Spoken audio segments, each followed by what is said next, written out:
नमस्ते दोस्तों, अगर आप ये कहानी सुनेंगे तो सचमुच दंग रह जाएंगे, इसलिए इसे अंत तक जरूर सुनिएगा।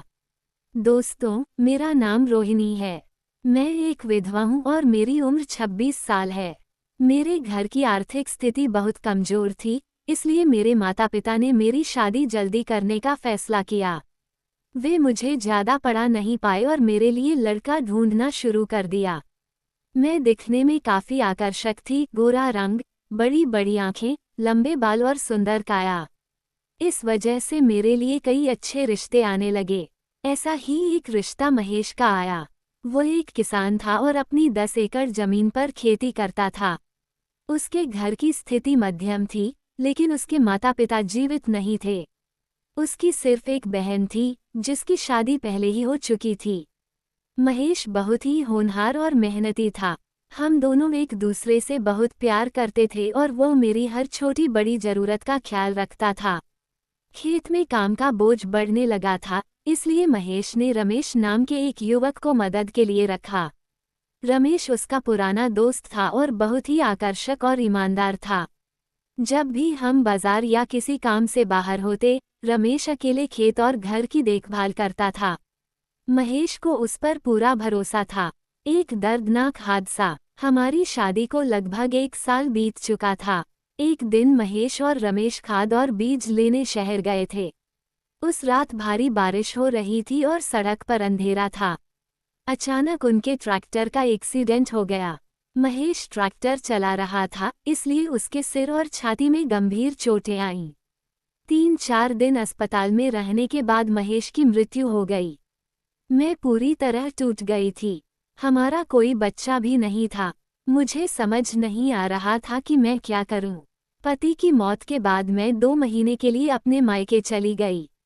उन 2 महीनों में रमेश ने अकेले ही मेरे खेत और घर की देखभाल की।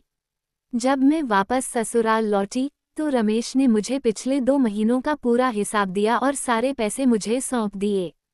उसकी ईमानदारी देखकर मेरा विश्वास उस पर और बढ़ गया। अकेलेपन से अपनेपन तक। मेरा पढ़ना लिखना कम था, इसलिए मुझे खेती का व्यवहार समझ नहीं आता था। मैंने रमेश से कहा कि अब उसे ही सब संभालना होगा। मैं घर में अकेली रहती थी, अक्सर उदास रहती और महेश की यादों में खोई रहती।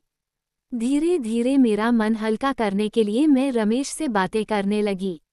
एक दिन मैंने सोचा कि घर में अकेले बैठने से अच्छा है कि मैं भी खेत में जाऊं और रमेश की थोड़ी मदद करूं।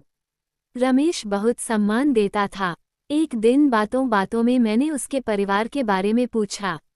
उसने बताया, मेरे घर में माँ बाप हैं, हम गरीब हैं और मेरे पास जमीन नहीं है, इसलिए कोई मुझे अपनी बेटी नहीं दे रहा। मेरी उम्र 29 साल हो गई है। मुझे दुख हुआ कि इतना अच्छा इंसान होने के बाद भी वह अकेला है। बीमारी और बढ़ती नज़दीकियाँ। एक बार मैं अचानक बीमार पड़ गई। मुझे तेज बुखार था। शाम को जब रमेश घर आया, तो उसने मेरे माथे पर हाथ रखकर देखा और तुरंत अस्पताल ले गया। मुझे डेंगू हुआ था। वह 5 दिन और रात अस्पताल में मेरे साथ रहा, मेरी सेवा की और दवाइयों का इंतजाम किया। अस्पताल से आने के बाद भी वह कई दिनों तक अपने घर से मेरे लिए टिफिन लाता रहा। उसकी इस देखभाल ने मेरे दिल में उसके लिए एक अलग जगह बना दी। एक नई शुरुआत। एक दिन गलती से मेरे कमरे का दरवाजा खुला रह गया और रमेश ने मुझे कपड़े बदलते देख लिया। हम दोनों बहुत शर्मा गए।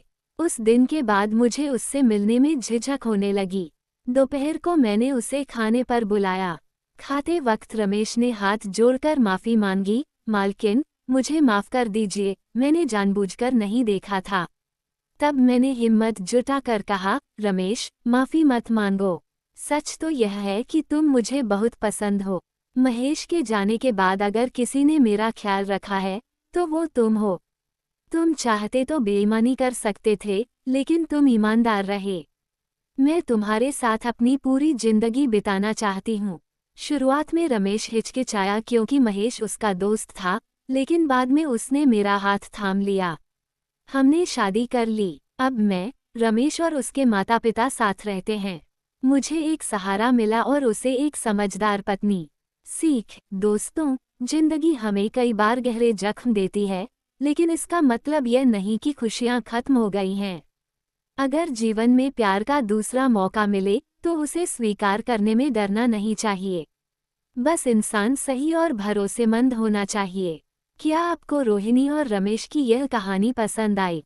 अगर आपके साथ ऐसा होता तो आप क्या करते? कमेंट में जरूर बताएं।